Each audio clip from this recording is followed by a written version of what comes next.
Hello everybody, this is Ready Stay Loop and I'm Justin. Today we're going to do something a little bit different. What specifically? How video game business might be changing in the future and what we might be able to expect from the PlayStation 6 or the next Xbox. So have you noticed that Nintendo, PlayStation, and Xbox all have been putting their games on platforms that aren't their main consoles? Nintendo has been putting their stuff on mobile platforms, which 10 years ago might have been unheard of. Sony's been putting their games on the PC. And Microsoft has taken an approach where all of their first-party games will be available on PC as well. You might be thinking, why is this? Why such a strange change in strategy? And this is where we get into the business of video games. I have some bad news for you. Console sales have plateaued. Even with population growth and entrance into developing markets like China, Brazil, and India, console sales over the past couple generations have more or less stayed the same. So why is that? What exactly is happening with console sales that are preventing the manufacturers from being able to break into new markets and really increase their revenue significantly? Really, the key to that is that video game console manufacturers aren't really competing with each other. What they're really competing for is eyeball time. And that's to say that there's only so much free time in a day. People have work and they have their entertainment time. What they do with that entertainment time is completely up to them. With the rise of mobile games and the rise of streaming media like Netflix, YouTube, etc., less and less time is being spent specifically on video games and more time is spent on all these different types of media. The big three have been leveraging the same business model since the advent of consoles, and they haven't really done much to change it. It's pretty much you sell a console, usually at a minor profit or break even, and then you license third parties to publish games on your platform. So for someone like Sony, who would be selling a $60 game, they're on that $60, they're going to make a licensing fee of about $7 for third parties. For their own internal games, first-party studios, they make about $27. So the more games that you sell on a console, or the way they generally measure it, the adoption rate, the games purchased per person, is the way that they measure success. Now they've leveraged a couple other things, mainly that they now have digital marketplaces. And on the traditional model, when you're going to a retailer, they're also paying for shelving space to have their game sitting on some part of, Walmart's retail space. Now, if they don't have to pay that in the digital place, they're making more money on every game sold. The price of the game doesn't change, but the more money that they take in, more goes to the publisher and to the licensor. Now, the other thing that they've done differently is they started to leverage services. And Sony and Microsoft have been leveraging services since the PS3, Xbox 360 era. PlayStation offered PlayStation Plus, which allowed people to access free games per month. And for Xbox, it was Xbox Live, which allowed people to play online and on their really good online infrastructure. As they transitioned to PS4 and Xbox One generation, they increased the service, they made more games free, and with Sony, they converted from being a free online to a pay for online. But both those services proved very clearly that a service model on something like the PlayStation could open up a fairly substantial revenue stream for them. And exclusive games play a pretty big role in that. Exclusive content helps drive people to their platforms of choice. Now, if the content's really good, it helps do things like increase the attach rate of games per the console, overall leveraging the profitability of the console as a whole. Now, if they want to break out of this, and they want to open up new ways of making money, there's really two ways of doing that.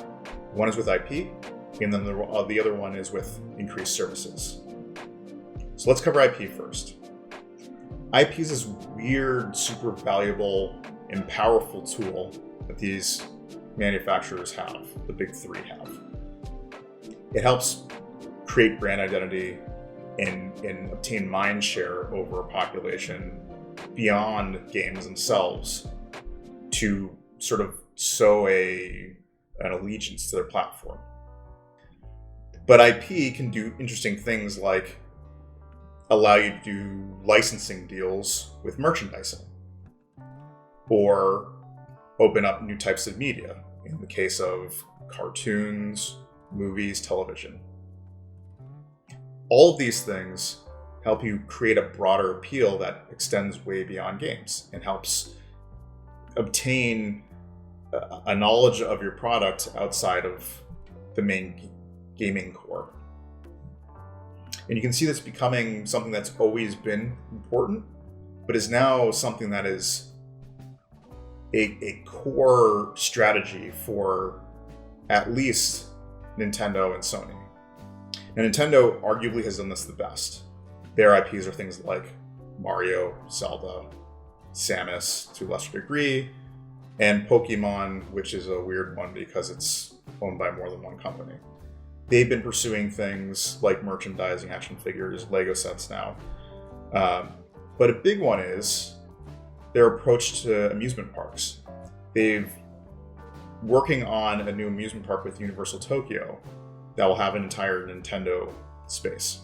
And that's not going to be just specific to Tokyo. They're looking at it, expanding that to multiple countries where they can start building the value of the Nintendo brand in a way that is similar to the way Disney expanded their IP. And they're arguably the best people at doing it. Sony's also taken a cue beyond comic books and everything else that have followed a lot of their major titles. You might have heard that The Last of Us 2 had a similar press announcement around the same time with HBO over The Last of Us TV series. They've also started filming for an Uncharted movie, which, even though it's been 6 years in the making, they're finally at filming, and they're pushing on these things mostly because they realize that there can be a wider appeal out of the core gaming audience. Now, Xbox is a little bit behind this. They've mostly pursued IP and the growth of their intellectual property with Halo. Back in its Halo 2, Xbox 360, Halo 3 era, they had a lot of investment in Halo as a TV show, potentially as a movie. They were working with Neil Blomkamp to do some type of creative series, and they had a huge amount of novels that accompanied the Halo franchise and helped build up the world and story around it. But overall, all three of them aren't that great with their IP. They really have to kick it up a notch in order to turn those into new revenue models, things that will gain huge audiences elsewhere and be able to sell merchandising and whatever else around their characters. And the big thing, though, is those pieces of IP really do help sell their consoles, their games, and most importantly, their services. There seems to be an almost seismic shift amongst the gaming world towards services. Early on, we talked about PlayStation Network or PlayStation Plus and Xbox Live, but you see an invention, especially during this PS4 era and Xbox One era, of quite a few more services. EA had EA Access, which made a lot of their new titles release day and date, and as long as you subscribe to the service, you had access to those games. Xbox created Game Pass, which allowed a back catalog of games available to anybody on the Xbox. They've expanded to the PC, and now with xCloud, they're looking at making it streamable on any device. With Sony, PS Now was created, which similarly made a back catalog of games available to anybody with a screen, as long as you paid the monthly price. These new services prove something really important, and that's service models work really well. Games as a service is capable of generating huge amounts of revenue. Why games as a service is something that's becoming bigger and bigger is that it fundamentally flips the business on its head. No longer is your profitability attached to how many games do people purchase per every console that they own.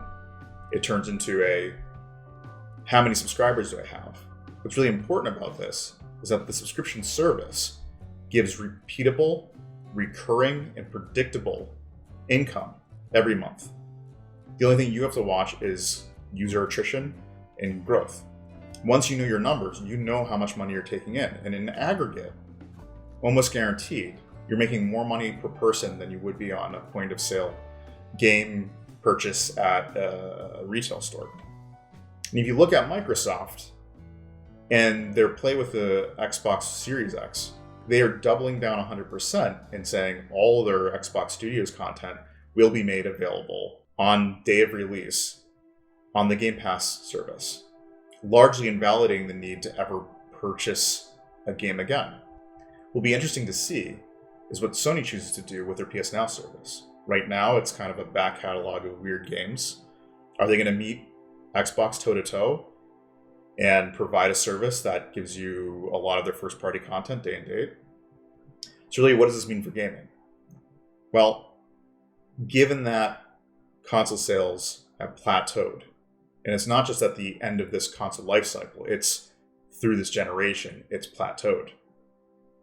You're going to start seeing Sony, Microsoft, and Nintendo getting more creative about how they make money. And it's either going to be in IP or services or both.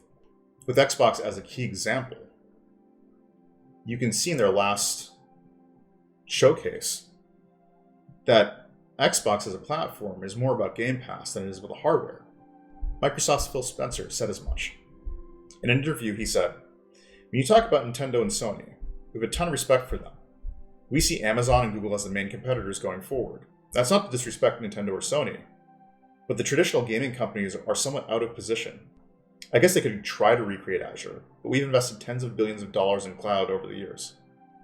What Phil's saying there is the old model of making money is going away. What they've invested in is what they see the future as, and that's Game Pass. Yes, the Series X is the optimal place to play games, but if you're willing to deal with latency, you can play Xbox games on anything. So if hardware really isn't as important as we've grown up to believe, then maybe the next console generation is going to look a little bit different. I hope you enjoy this content. I know it's a little bit different than what we've been typically doing, but if you like it, like, comment, subscribe. Thanks, everybody.